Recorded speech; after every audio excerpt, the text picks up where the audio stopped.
Radio बुला मस्ती, आपकी मस्ती भरी फ्यूजन स्टेशन जो है फीजी देश की दिल की धड़कन, कनाडा, फीजी, इंडिया को जोड़ता हुआ आपके साथ 24/7 शामिल रहते हैं वैंकूवर कनाडा से। अनेकता में एकता की हमारी शान है, यही रेडियो बुला मस्ती की पहचान है। ये मस्ती नहीं सस्ती, सुनो रेडियो बुला मस्ती। मेरे यार दोस्त को बुला बुला देता मोटिवेशन, हो जाता कम तेरा मन का टेंशन। रेडियो बुला मस्ती।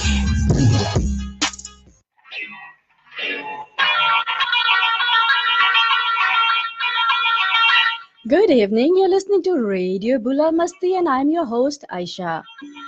With me I have Mr. John Solano, who is a family counselor. Welcome, John. Oh, it's good to be here. Thanks for having me again. You are very welcome. Before we start,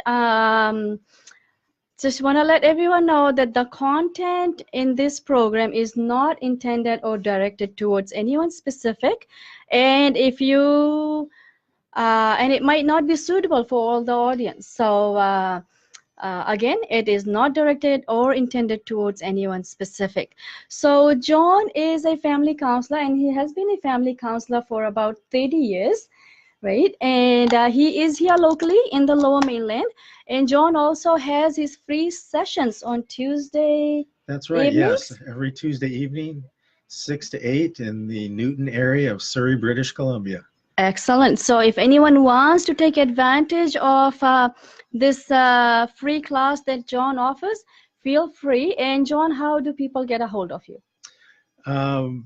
I wanted to mention as well that, and I think it's been posted in some of the previous programs that we've done, but due to, I guess you could say, high demand or what have you, I did create a YouTube channel. Okay. A bit ago, and now there's 36 something videos on it regarding parenting issues and other contemporary issues. So if people want to go view that, and you can view it or you can subscribe, and there's some ways that you can contact me there if you subscribe and leave a message for me.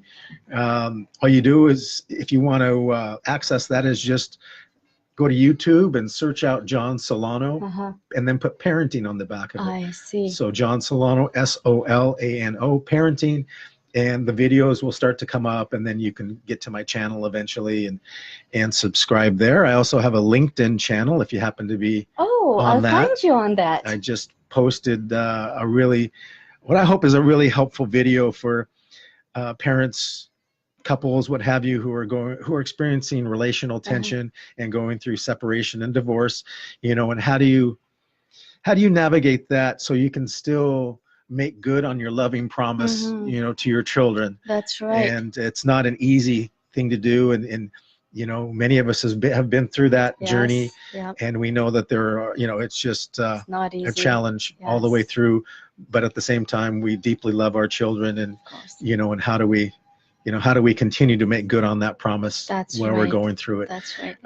So you can contact me through LinkedIn, you can contact me through the YouTube channel, and you're welcome to contact me. I think through the Facebook. Through my Facebook, John's videos on there, and again, it's JOHN, last name SOLANO. He's on my Facebook as well, and please do share this video because we do want to pass the message around. And today's main topic is on snowplow snowplow parents. That's right. Yeah. Snowplow parents. What is a snowplow parent? If I can say it fast enough, properly. Well, let me say that I'm making these comments, on the backdrop of some things that we've talked about before, and what I've studied for many, many years is this seems like this inflated sense of entitlement that has permeated, every aspect of of our society that we, everything from everybody feeling entitled to being, treated in a very special way, or treated to, or entitled to, having it easy to some degree. I'll explain that more as we go through this article. So this is something I've been studying for quite some time, the dynamic of what I call entitlement and indulgence, and how that applies to, to our lives and to parenting. And so I'll be trying to connect that a little bit today. And then I saw this article come through, and I posted the article. I did the read link it. to the article. Yes. Okay. Yeah. On your website or your Facebook page. I hope some of you are able to access that. Yeah. If you haven't, go onto the Facebook page you are on right now. I posted a comment about today's show. So at the bottom of that, there is a link about Snowplow Parent. Yes. Click on that link, and there's more on it. So Snowplow Parent. Yeah, and the title of the article is how parents are robbing their children of adulthood. How parents are robbing their children of adulthood. So in very, very simple terms, is how we are not allowing our kids to be the adult they should be. It's about taking on the challenges and the obstacles and things that we might consider adversarial or challenging. How many parents these days are, if you will, like a snowplow, trying to clear a path for their kids to access certain things. Like in this particular article, it came from a scandal in the United States that was uncovered very recently, where, if you will, some very well-to-do parents are spending their time and money to actually bribe college officials and bribe other people and coaches and everything else to try to change test scores and influence these people who are in those positions to let their children into privileged schools or schools that would be considered high profile, etc. And it was amazing to everybody, that how many parents were really involved in this idea of snow plowing. So John, what I'm hearing is the parents are trying to make their kids shine by bribing and whatnot. So what are we trying to do our kid a favor, or are we trying to do ourselves a favor? Well, that is always the question, right? Because on the very first page, like if I can read a little bit of this, it paints an interesting picture. So here we have a mother whose older son wanted to be the star of stage since he was a toddler.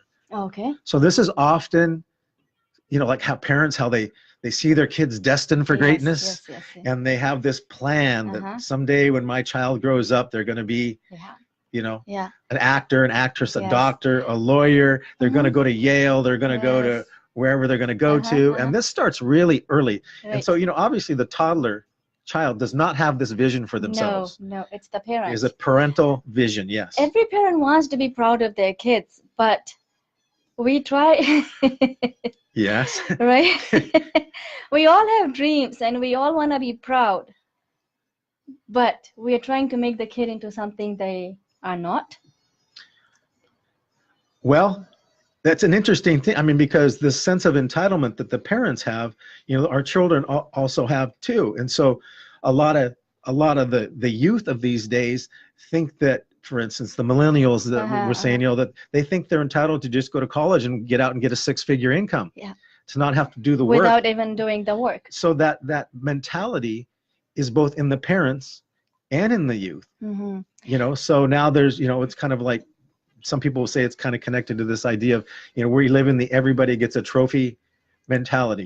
Everybody's entitled to a trophy. Everybody's entitled to kind of be a winner. Everybody's entitled to be special. And, and it sounds good on the surface, but if you read the article or you watch what's going on in today's society, where we've talked about in past programs, where we're seeing sharp increases in our youth and even adults, sharp increases in anxiety, depression, suicidal ideation. So that's a really interesting phenomena when we live in a time where we have so many resources available to us, and you think that, you know, that it would be the opposite, that people would be way happier. That's right. That's you know, way more resilient. Yeah. But that's not the case, you know, and we've been providing more and more to our children. Yes. And it's having the opposite effect.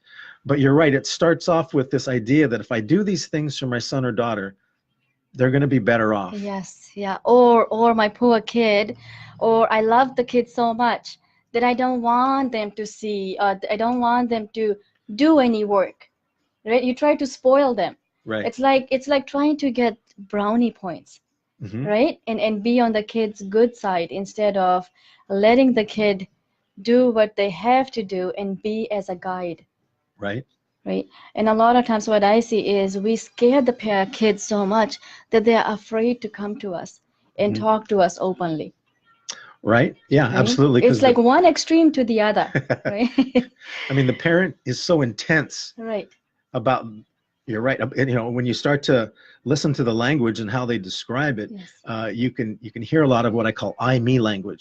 So as they describe it, you know, I want this, you know, I'm going to help you with this, and or, you know, this is you know, it's kind of I, me, and you start to suspect that, and then you start to see that there's a hidden agenda underneath, and that the parent is really quite invested in all this, to the degree that should the child not want to comply, there's a price to pay, right? Exactly. Yeah. And so it really is anxiety producing. So when you talk about increases of anxiety and depression, you know, some of these parents would say, well, why are you anxious or depressed? I've done everything for you. I've made this easy for you. Look at all that I've done for you.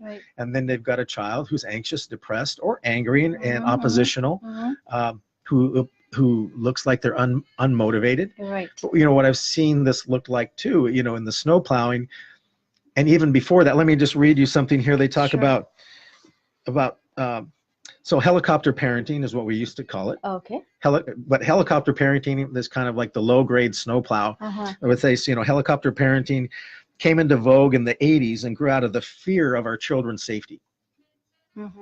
So, you know, that's, you know, back then it was really, you know, we're so worried about our kids being abducted, about being, you know, raped, about being, you know, and things of this nature. And so being the helicopter, constantly watching them, grew out of the fear of the safety, and they would fall off, that they would hurt themselves. Yes. Right. Yes, and so you had to be right there, or that you'd be kidnapped. In the 90s, it turned into what they call intensive parenting. Right. And what's that? Which meant not just constantly monitoring children, but also always teaching them. Teaching them what? Okay. So it goes on to say, so this is when parents begin filling afternoons and weekends with lessons. Oh, I see. Okay. Or providing opportunities for teaching and for lessons. Tutors, traveling to sports games. You know, it says parents now spend more money on child rearing than any previous generation did. Yep. So this helicopter parent is the one who, you know, certainly they're doing quite a bit for their children. Okay. You know, but this is just the making sure that they get lessons. It was before, it was just about safety.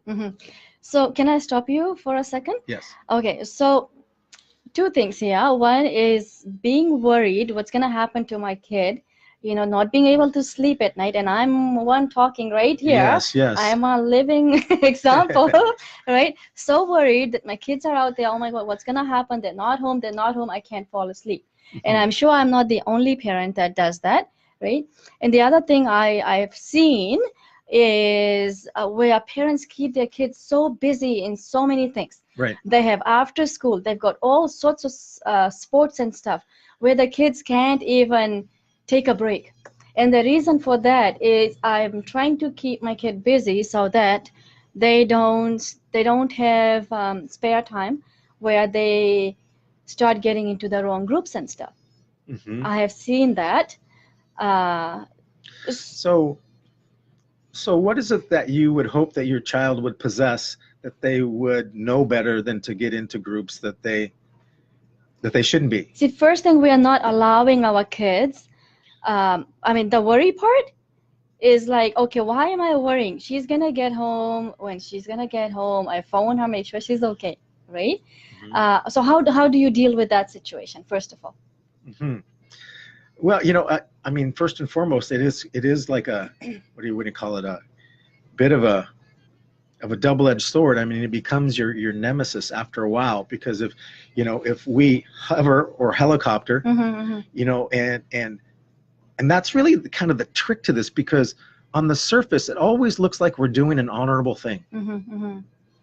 We're and almost in a certain way, what it results in is maybe a reduction in our anxiety, but at the same time, I guess you could say a delay in the development of character, a delay in maturity. Okay. And it's the development of character, if you will, the moral development, the development of character, and the maturity that really we want as parents, because that'll give our children the wisdom to be able to know when enough is enough, certain boundaries not to cross, who to hang out with and who not to hang out with. And so that's the trick of it. It's like if we let our own anxieties get to us too much, right? Yeah. And then we convince ourselves that what we're doing, is kind of a choice between two evils. Yes. Yep. And then we err on the side of what we think is caution. So, okay, maybe I realize you should be outside more, but I'm really going to keep you closer, because you might run out into the street, or you might little Johnny next door might be smoking a little dope over there. I don't want you to to encounter that. And that's the catch, I guess you could say, catch 22, the catch that we find ourselves. Yes. Yeah. So it is it is like in this snow plowing article, I'm thinking to myself, where we've somehow very fundamentally, because a lot of these scenarios really arise when children are quite small, or even before they're born. Parents already have a plan, and the plan is for not so much character development. Is it for what could we call it? For the attainment of success? I'm not sure, but it's kind of like success for the kid or success for the parent? Well, both, really, in a certain way. There's a lot of investment on the part of the parents. One of the questions I have, especially in this case where there was the scandal, what is it that must be going on in a parent's mind that they entitle themselves to break the law? Yeah. They make themselves above the law. How could they rationalize that? Would it be like ego, or would it be like self-pride? I want to do so much to show that, oh my God, my kid is doing so much, doing so well, and and they would do, and they would cross any line to get to showing people that my kid is the greatest. Right. Could it be? I think right? I think that's a part of it. That's what comes to my mind thinking about it, right? It's pride, and you want to show, not letting the kid be who they are, and show who they are, and guide them and help them. If you want them to become a doctor, talk to them, see if they're interested, right? If not, don't force them into something that they're gonna basically be depressed and go through anxiety in achieving what they don't enjoy doing. Right? It's harder, like even for me, it's harder for me to do something I don't enjoy doing. It's work. Oh, absolutely. It's hard work, not just work, it's hard work, right? So that's how I see my kids, is ask them where they want to be. What can I do to help? And I'm not a great parent by any means. I'm still learning as I'm going. But one thing I see is the worry. Right? Worrying about your kids. What's going to happen? What's going to happen? Where are they? And we're worried about, I mean, this is another kind of idea that I saw linked to this. I wrote a couple notes, around this, that you're right. Parents seem to really be worried that somehow when their children encountered certain challenges in life, or adverse situations, that they wouldn't be able to make it. Yeah. So the parent rushes ahead like a snowplow, like a football blocker for the running back, who's trying to clear the path, because somehow they don't feel like, or they fear that their child will not be able to to overcome the different adverse situations in life. So what should we do in that case? Well, you know, again, this is, I think, where in many ways, you know, when there's the presence of entitlement, entitlement is a very kind of immature aspect of our psyche, and we have to make a choice, I think, and I say a choice, to get back to and make the tough decision around, you know, what is our role as parents? Our role is our role as parents to ensure the happiness of our children, or is it to ensure the integrity of character of our children? I think that's where I think a lot of parents are, you know, we've been living in this, again, this, the entitlement focus is always about, I'm entitled to happiness. I'm entitled to a good life. I'm entitled to an easy life. I'm entitled to this. And it's, you know, when we run that, then that idea, then anything adverse or anything challenging then shouldn't exist. True. It's wrong. Yeah. Yeah. Right. And yet a mature person knows that we need challenge. We need to be challenged in our life. We need to face adverse situations in order to grow. True. In order to build confidence and self-esteem. That's the right word, is building confidence and self-esteem. If us as parents continue doing everything for the kid, how is the kid going to learn? How will they feel confident? And how will they feel proud that they are doing something good? Right. Right? Or bad in this case. Right? Yeah, and in the work that I do in the parent leadership group, we talk about the role of parent being one of a liberator. We all want our sons and daughters to enjoy life and enjoy all that life has to give. We want to be, you know, we want to be liberators. We want to help them become their own man or their own woman. This is what we call individuation. But I have seen where we want to do everything for the kid. Because I can't see my kid working hard. Poor kid, right? Or feeling the guilt. So you start doing everything for them or giving them everything.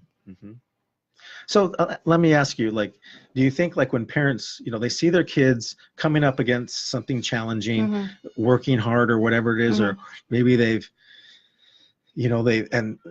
experienced some bullying at school, or maybe somebody said something on the internet, you know, Facebook or social media, you know, and you know, immediately, you know, the parents feel bad. Yes, I've been there myself. Right. Yeah. You know. Yeah. And so what then do you feel compelled to do? I start feeling sorry for them. Right. And right? then I start doing everything for them and protecting them even more. Right. Right. Now that's the natural reaction, isn't it? Yeah. Yeah. Yeah. Yeah. Yes, it is. And I have done it. I have done it myself. And now that my kids are quite older, I look at it, I'm like, now, like, having some talks and some conversations and a little bit of education, now I'm thinking, yes, maybe I shouldn't have done certain things. Right? But that's why we are bringing this, what we have done, it's done. We can't change that.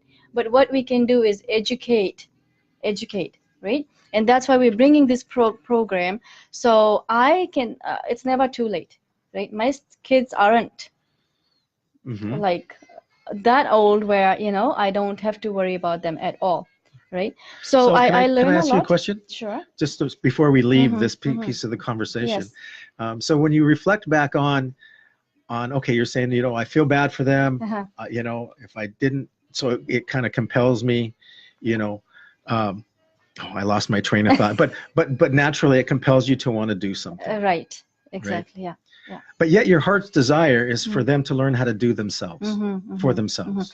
But there is a time where we don't think that we want kids to do things for themselves.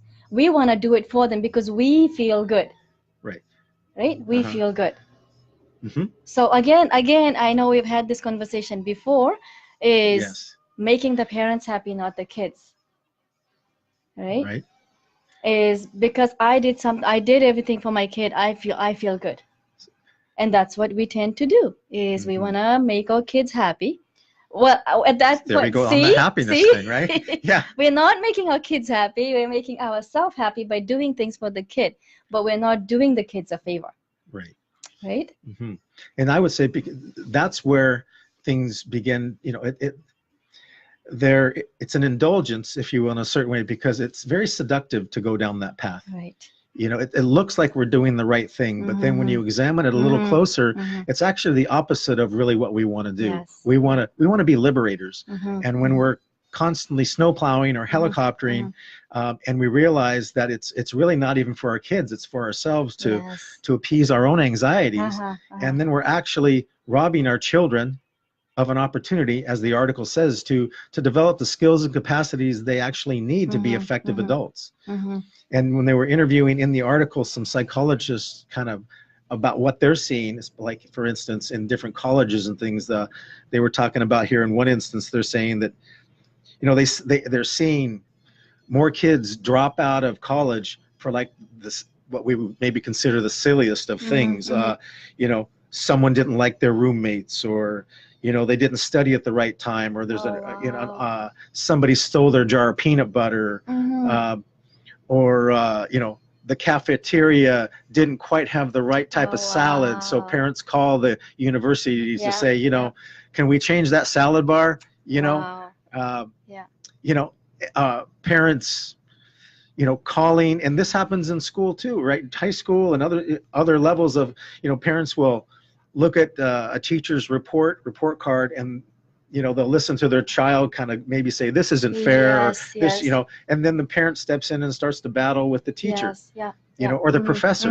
Why is this way? Instead of trying to understand and work with the teacher to help the kid, you start arguing with the teacher. Right. Yeah. Wow. Okay. I mean, you know, on the surface, this is the trickiness. On the surface, it looks like you're doing the kid a favor. Yeah. Right? You know, you're advocating for them. You're, you know, but then a closer look may reveal the I, me language in it. And, you know, that it's a way to appease our own anxiety about what's going on, our own guilt, or as you mentioned, you know, maybe, you know, we feel like we're being judged by family members and other families, and so you know, a closer examination may reveal that it's a lot more about us.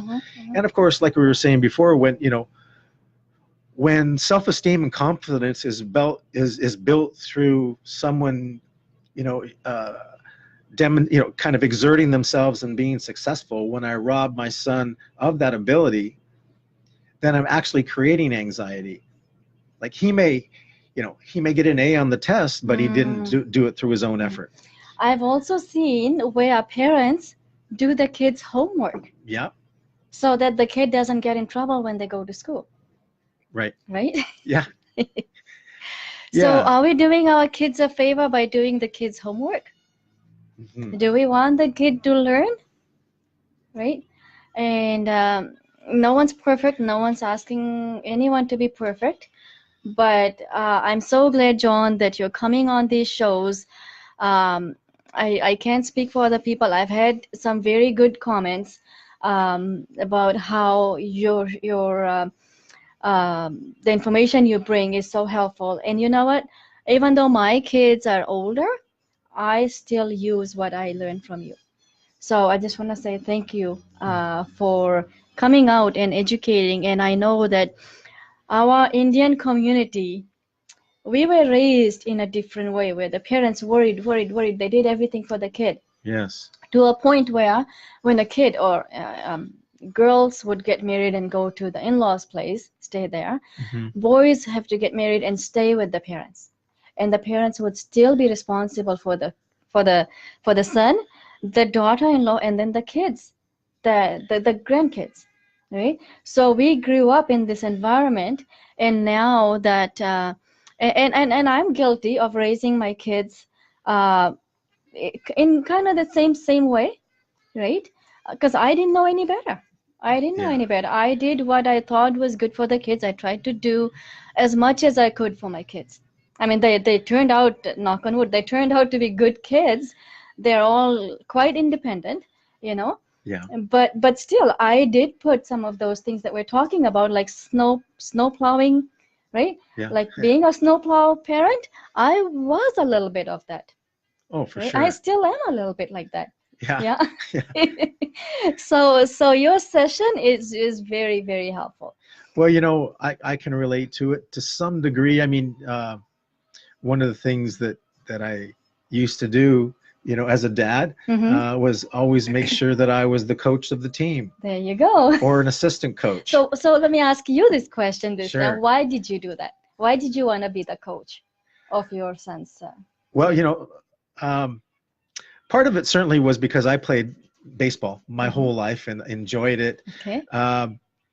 But I think part of it too was that my son's mother and I separated when he was quite young. Okay. And we moved around to different communities to, you know, to try to make the best of it. And every time we moved to a new community, you know, I knew that my son would have to make new friends again. Okay. And one of the best ways to do that, you know, to help him with that would be to be the coach's son, because if you were the coach, your son was automatically on the team. Yes. Not that he didn't have the competency to get on the team himself, but it was a guaranteed. Yes. Yeah. Yeah. Right. And, you know, because you were a coach or the assistant coach or the assistant coach, you know, the other coaches kind of had that subconscious agreement that, you know, that maybe, you know, a little bit of extra leeway would go to your son or daughter. Yes. Right. Yeah. And so you're right. You know, when we talked about before that some of that snow plowing can come out of a sense of guilt, you know, so like a divorce and things of this nature where you know, you feel like your kid has been significantly and negatively impacted by what's going on. So you want to try to make life easier for them. Yeah. But there was a point in time where I realized what I was doing is that I was doing all this to pay off my own guilt. Yes. Right. I felt guilty for what what I was putting my son through, supposedly, and not really having a lot of faith in him at the same time, you know, and I remembered that experience, and it really changed my heart, you know, about what I was doing and, you know, and why I was doing it. And then finally, when he was a teenager, I mean, I'd had this realization, you know, years before that. But I remember looking at my son, and I was watching him on the baseball field on a sunny day, you know, and I said to myself, you know, I've never watched my son just play the game. I've always been a coach. And as a coach, I'm always charged with paying attention to everything and also critiquing, you know, and I realized that, you know, also because of my guilt, like I wasn't the best coach. I was often overly critical. Okay. Especially on my own son. Yes, of course. Right. See, you want the best, and you want the kid to be better than everyone else. That's right. And so as I realized more and more the impact of this, I made the decision to quit coaching and sit in the stands and just enjoy my son playing baseball. And I'm so glad I did that, because, you know, like we talk about when a parent is doing this kind of stuff, you think you're doing it for all the right reasons, but I was probably making my son a nervous wreck. Yes, dad's there, dad's watching, I better be good, or else I hear about it when I get home. Right? And then, and once I start to see that, I started to see that really I'm more of a liability than an asset.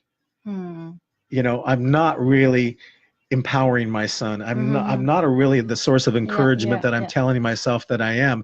And so when I just got to really watch him play the game and to just love watching him play the game, his game got better. There you go. Yeah.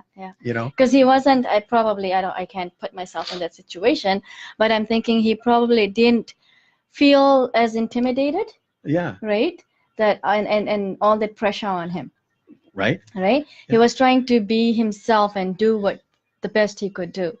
Yeah, you know, and I came to the point of realizing that, you know, I didn't want my son to play the sport for me. Okay. Right. I mean, that's a very. I good had my point. own career. Right. I won enough games. I really didn't want him playing the game for me. But the only way I would know whether he was playing it for me or whether he was playing it for the love of the game was for me to get out of the game and see how it went. That's a very good point, because as parents, I don't know, as parents, I feel, and I've seen and I've experienced that we want the kids to do everything for us, what we like, what the parents like. Right. But you just made a very good point that as parents, allow the kid to do what they want to do, right? What they enjoy. Yeah, because I want my son to enjoy life and to have his heart in it. Yeah. Right? And I realized that I was being a barrier to having that happen. Really, to liberate him. I want to be a liberator. I want my son to enjoy this for himself and to get all out of the game that he could. And I realized that he couldn't do that as long as I was playing that particular role. But when I didn't play that particular role, that meant also, right, like there was some freedom in it for me a little bit. Yes, so say, for instance, freedom for me would be like, when you're coach, you got to be at the game, at the field 2 hours early. Yeah, right. Right? You're getting all sorts of gear ready and everything ready. Well, when I let go of that role, that meant I had a little more time to do what I wanted to do. Oh, I see. Okay. Kind of like I could be at work a little bit longer. I could, spend time with my wife a little bit longer. I didn't have to. I no longer have the responsibility that I had before. Yeah. But it also meant that he had to get himself to the field. He had to arrange a ride with one of the other kids. He had to make sure his own gear was packed. He had to make sure that he took water with him, a snack if he needed one. All this stuff he had to prepare for him. He had to learn how to ride transit, because I was always taking him to the games. Right? So what we do is we try to make sure we wake up the kid. We make their lunch. We pack their lunch. I don't do it for my kids anymore, right? But there was a point when they were small, I used to do it. But halfway through, I didn't, right? Get your own shoes. But we do. Pack their lunch, pack their food in the bag, grab their shoes, hand it to them, drive them to the place, stand there, watch them the whole time, bring them back, put their shoes away, empty their containers, and wash everything. And the kid is just sitting there playing, la la la la, doing their stuff, right? But as parents, we do everything for them. Right. Driving them everywhere, instead of saying, okay, why don't you take the bus today, or get a ride with your friends? Yeah. Right. Yeah. So by doing all that stuff, what are we doing wrong? Let me ask you that question. Well, in my case, again, I was, it was all about me, right? And I was really lying to myself that it was about him. It was about me. So what kind of message does that convey? Yes. Yeah. Right. Yeah. Because my son, I'm sure, is going, I don't really feel like it's about me. I'm not really feeling cared about here, or really, I'm not feeling the warm and fuzzy, Dad. You're pretty intense right now.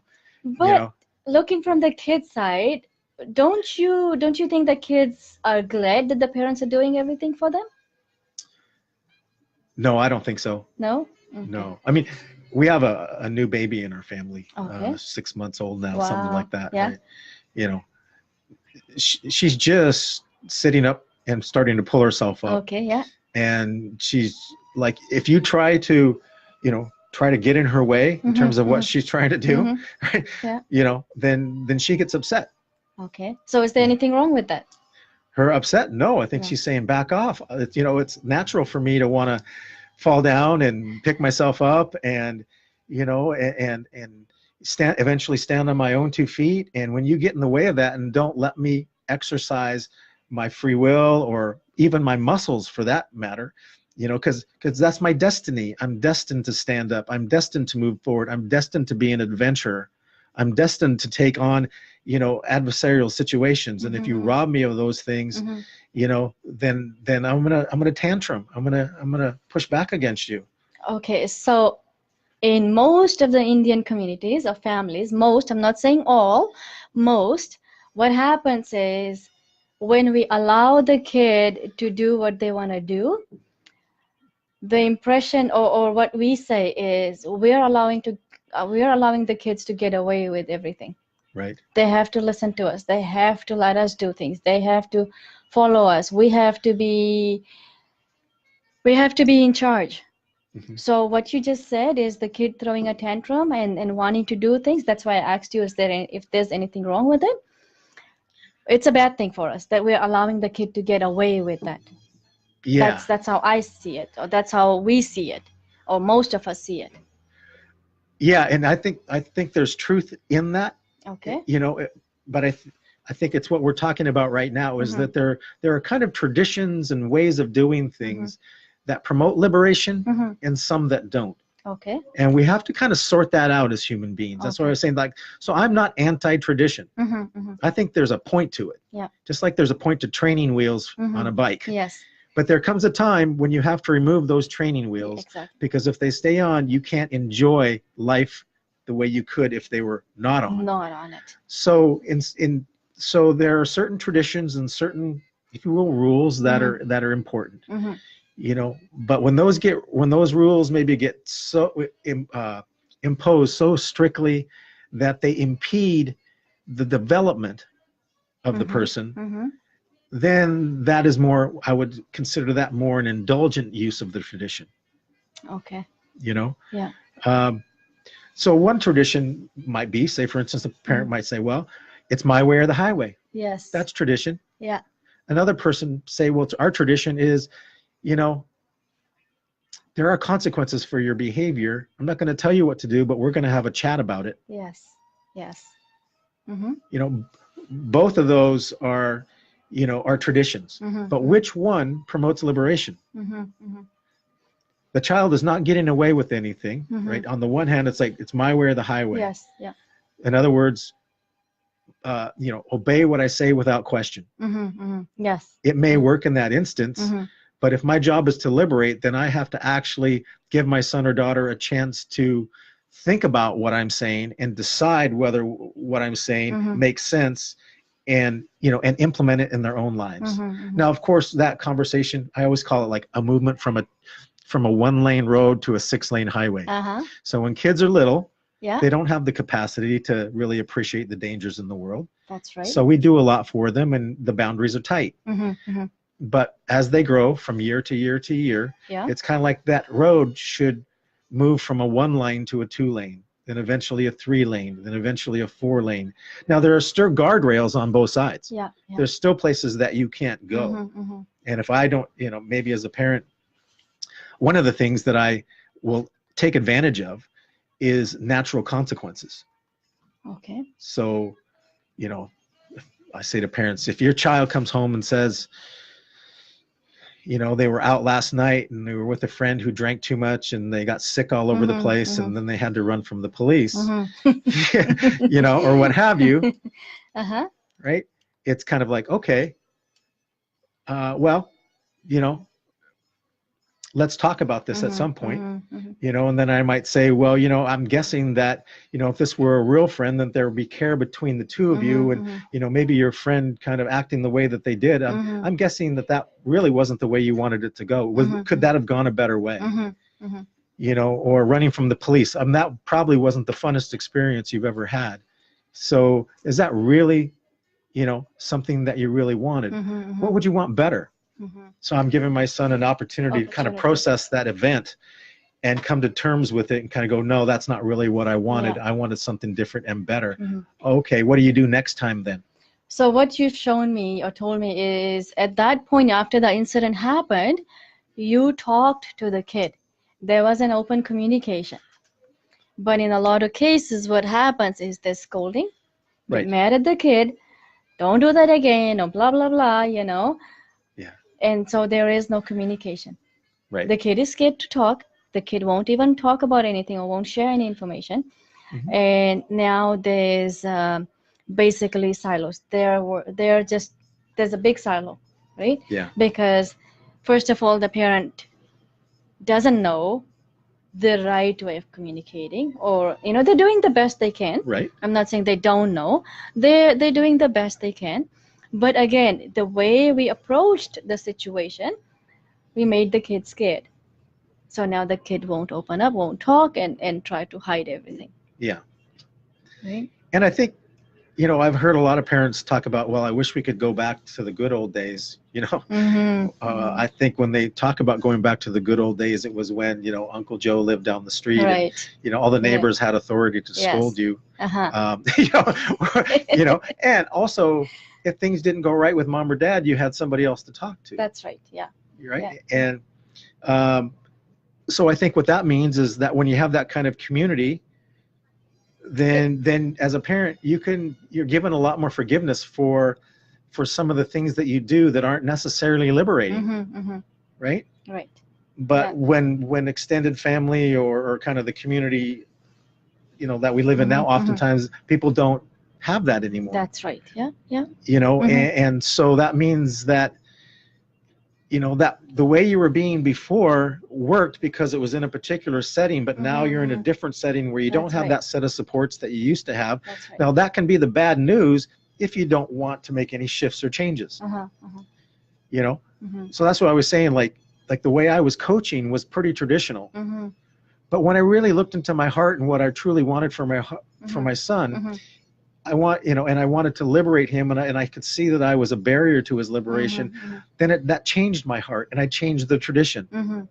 You see, and I think that's part of what I call parental, or just kind of the evolution that we go through. So I wanted my son to enjoy the game, and I wanted him to get the most out of it, but I wasn't allowing him to do that because of whatever ideas of tradition was in my mind. And as soon as I came to terms with I was working against myself, that I was my own worst enemy, then the joy that I had in my heart could really be realized. Like, this is exactly what I wanted to see. This is exactly what I wanted to see as a father. But it was only until I changed my traditional way of thinking that it happened. And the situation itself challenged me to that.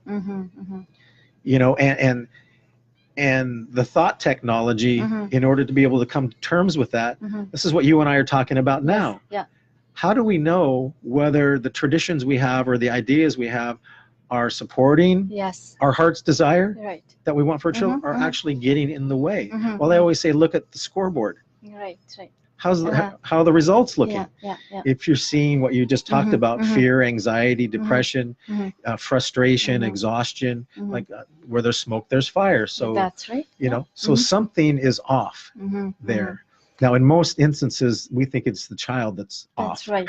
Yeah. Because parents are never wrong, right? Parents are never wrong, and been there. But you see, that's where. Doesn't it make sense, though, that if we wanted to be the best leaders that we could possibly be, that we would be the first ones to be accountable for the results? That's right. I mean, we know that kind of as an idea, but to really be able to embody that and to live it. And so when something goes sideways, that we as parents are the first ones to raise our hand and go, this must kind of mean that something in my strategy is a bit off, something in the way I'm seeing things. Yeah. And like even in a workplace, there used to be, everything was the manager before. Now they're phasing away from being a manager to being a leader. A manager will hold your hand, right? A leader will lead the way. So I think as parents, that's what we are doing, is we feel we're doing the kid a favor, but instead we should be a leader, allow the kids to do their stuff, and they have a guide in their life. And another, I think in one of our past programs, we talked about this a little bit, and I like the quote or what have you, like, managers make sure the right thing gets done. Leaders make sure, or make sure things get done right. They're the followers of policy and procedure, but it's the leaders who make sure that the right thing gets done. Exactly. Right? And so that, in a way, kind of speaks to what we're talking about. Parent and child as well. We can have a theory or an idea that we're trying to implement, and we want to make sure it's done right. That's right. That's right. And then, but we throw out the most important part of it, which is making sure the right thing is getting done. And it just ends up, like, again, on the surface, it looks like a good idea, but then when we implement it, it doesn't work out. It doesn't work. But that's why you gotta go. I mean, we're not born perfect. We're not perfect. But when you implement a process, let it go, implement it, but monitor it, evaluate it. Right? Yeah. If it works, if it is working, you got no anxiety and depression and all these worries in the world, fine, great, it's working. But if you feel it's not working, pull back. And redo it. Right? Yeah, like with these helicopter and snowplowing parents, it's almost like they get stuck in the gear, you know, in one gear, and that is the doing gear. See, a lot of times, do, and somehow yes. that is going to be the recipe for success. See, we were raised a certain way. We were taught things certain ways. We didn't have access to what we have access here. Counseling and, you know, material that we can read up on, and you know, talking to friends that have the experience and the knowledge, right? Yes. We didn't have all that back home, and I'm sure my parents and my great parents, they didn't have all that, so they did what they felt is right. That's how we grew up, that's how we do most of our parenting. But now what I'm saying to our listeners and our viewers is the help is available. You know, try to change change the ways. And again, there's so much resource available, like this video here. How many of are you gonna watch it? How many of you are listening? You know, a lot of times I find that when we talk about reality, we tend to just close it off. Right. Why do we do that? I tend to do that too, but why do we do that, John? Oh, you know, probably a lot of reasons. I think one is we're afraid. You know, like I explained to the parents in the leadership group, be careful what you ask for. Because in this, like the videos, I know if there's a fun program going on, I see lots of people tuned in. But if we're talking about something serious, and I'm being very honest and open, but if we're talking about something very serious and where we can learn a lot, I find that not very many people tune in. Or they tune in, they do tune in, because I've seen it. They do tune in, but they log off. Right? Yeah. Why do we do that? I've got a couple comments here. We've got one of our very, very true, honest listener. He's saying, I was a cop and I tried to bring my children cop style, but it didn't work out. So I changed and listened to them, and I tried to work within their style, and it worked. Very good. And he's Arvind. Arvind from Seattle, he's listening, and he's always like tuned in to Radio Bula Masti. He's saying that I am listening. Thank you so much, Arvind, for listening. And there's a lot of other people that are tuned in, they are listening, but there are people that I know, as soon as they hear something serious, right, or a reality, they tend to not listen or log off. Why? Again, sorry. Well, I think that's a we could talk about that a long time. I think it's really deeply rooted, you know, in our psyche, because deeply rooted in our psyche, as I try to explain to people, there's this core of immaturity composed of like three components: narcissism, egocentricity, and grandiosity. And in other words, we think we're pretty darn special, almost godlike, and the world should revolve around us, and you know, and we're pretty darn special. So, you know, anything that should challenge that, we don't want to hear. We don't want to hear it. Right? Yeah. This is why, you know, we've talked about like the road of discipline really is a movement from narcissism to altruism in a certain way. In other words, when we're little, you know, we think about ourselves a lot. If somebody were constantly thinking about themselves, we would call them immature. They need to grow up. What does it mean to grow up? Well, it means you don't think about yourself so much. You know, instead of serving yourself, learn to serve something greater than yourself, or serve the community, things of this nature. And that's what we call being grown up. So what is narcissism? That's another whole topic. I've done some research on that, and I have a friend that I always talk to about this, but I want to hear your version of what narcissism is. Well, you know, you're right. I mean, it's kind of become a popular point of discussion in the last maybe 10 years, 7 years, something like that. And, you know, you know, you're sitting in the grocery line and you see a magazine, right? Cosmopolitan or whatever. Is your partner a narcissist? You know, or here's the signs, right? Or a Facebook thing will come up or something like this on social media, and, you know, are you dating a narcissist, or is your boss a narcissist, or whatever, you know? And so there's a little bit of a fascination with it. It's really quite interesting. I like it to look at it as almost an archetypal or kind of interesting thing that's hitting the globe, and certainly down south they're wrestling with that big time with Trump, and is he a narcissist, and you know, And I think there's definitely a difference between clinical narcissism and having what you might call narcissistic features. Okay. I mean, a true narcissist is a psychopath. Okay. Right, and they're just, and I don't know a ton about this, but Okay. but a true narcissist will feel no remorse. Everything will be about them, and they'll be, they'll manipulate and control and do whatever they need to do in order to be the center of it, and and that's putting it mildly. It's pathological in nature, where if somebody has what I might call an immature sense of entitlement, it's also, they're always trying to work a conversation in their favor. They need to have the last word. They're always going to blame or justify what they're doing. But ultimately, they still have a sense of remorse. There's still a conscience in there. If they kind of still know a little bit when enough is enough, but they seem to display the features of it quite a bit. Are they aware of what they are doing? Probably not. Yeah, I mean, a lot of this is very subconscious, like our sense of entitlement, or what I, spoke of as the immature kind of core of our psyche that's always active and always at play. That's why we have to be involved. Most of us should be involved in some sort of a healthy discipline. That, that's why, that we're reading things that keep us humble. Yeah. Because left to our own devices, that part of the psyche would probably start to, to show up again. And so no, but mostly it's subconscious for the, for the most part. But I would hope that, I think this gets back to how we raise our children, and how we instill morals and kind of stories that we tell, and just kind of how our life view, what that's about.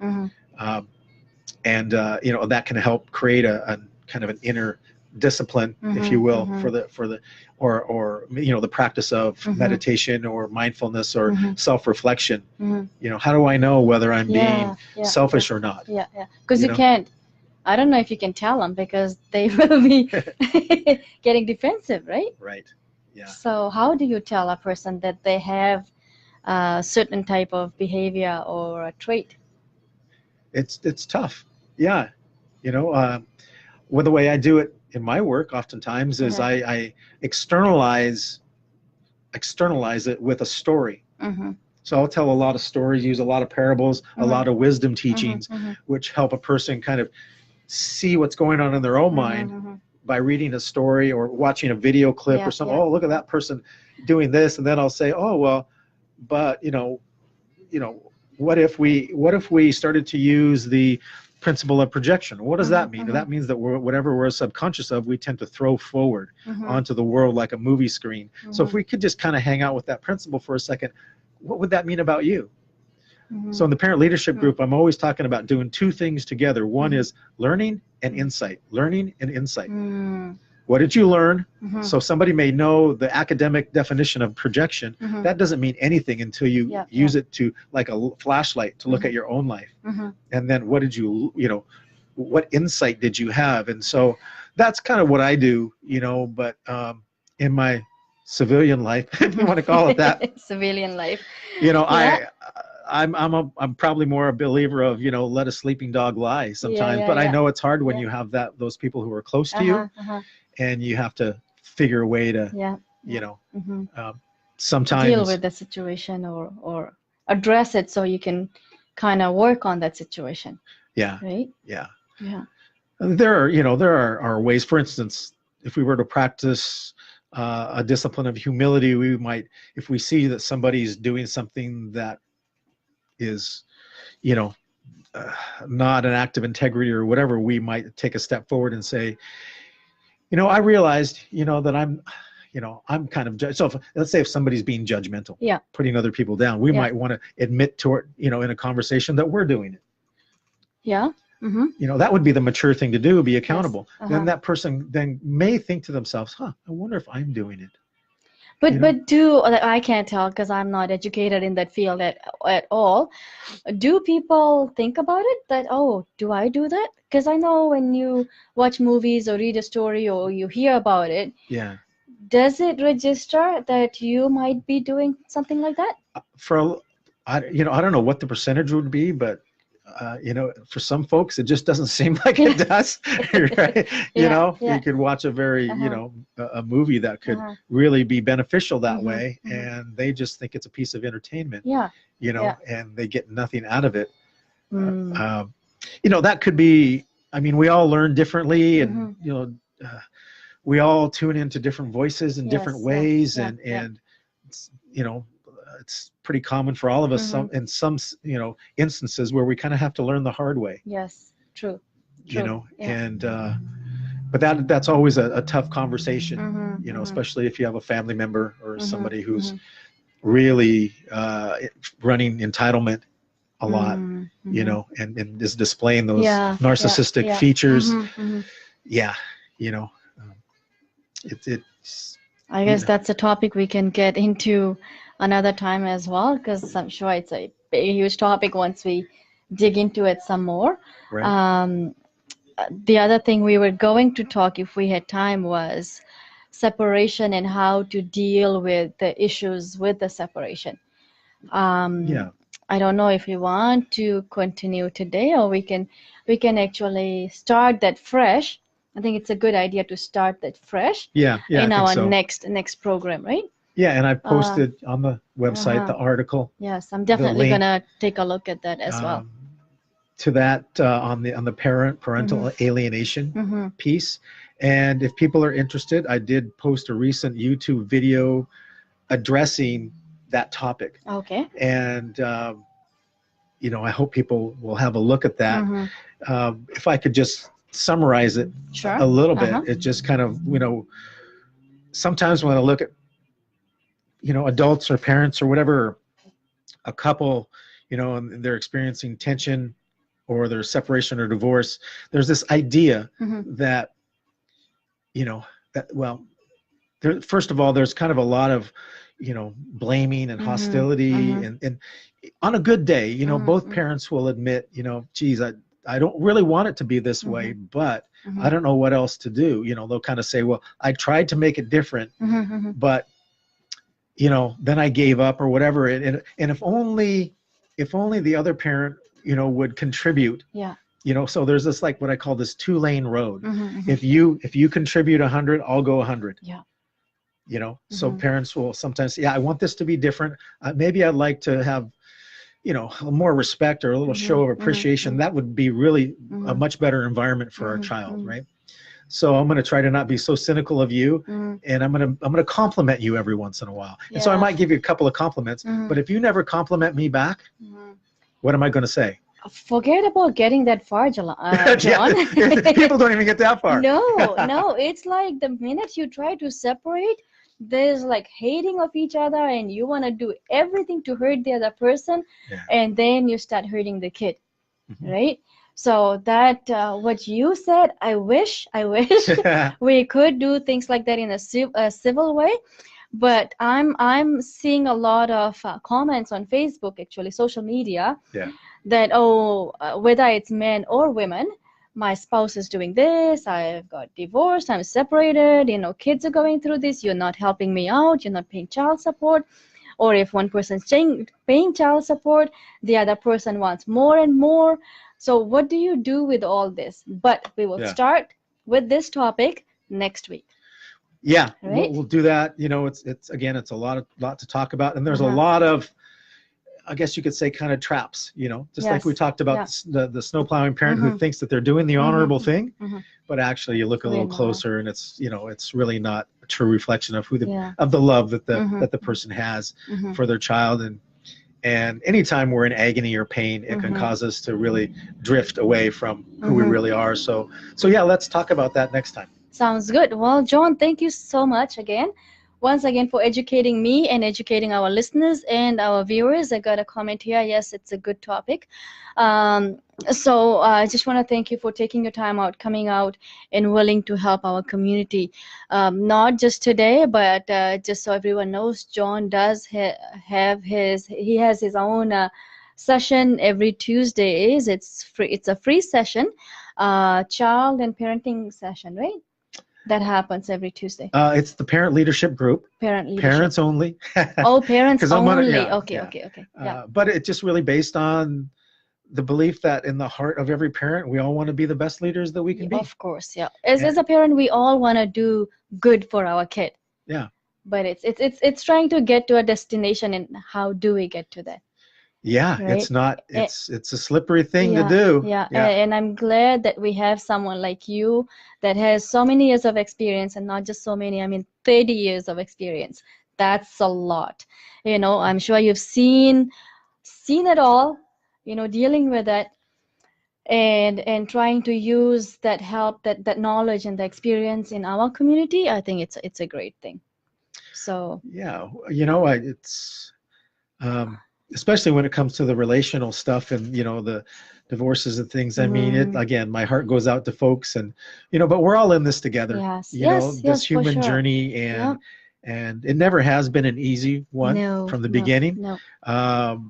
But as usual, you know, you know, I applaud anybody who's willing to, you know, travel the road of humility and self-reflection. And I'm grateful for an opportunity to be here and be with you, and to anybody who's listening.